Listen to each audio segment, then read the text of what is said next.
बुलिया इश्क कमाउणा औखा, किसे नू यार बनाउणा औखा।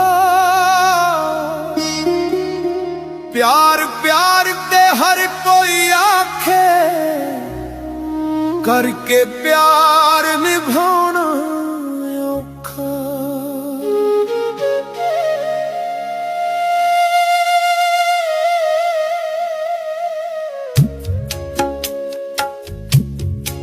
हर कोई दुखां ते हस लेंदा है, किसे दा दर्द वंडाउणा औखा।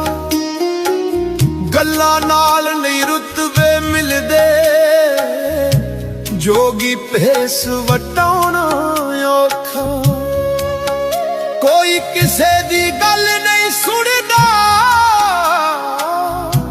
लोकां नूं समझाउणा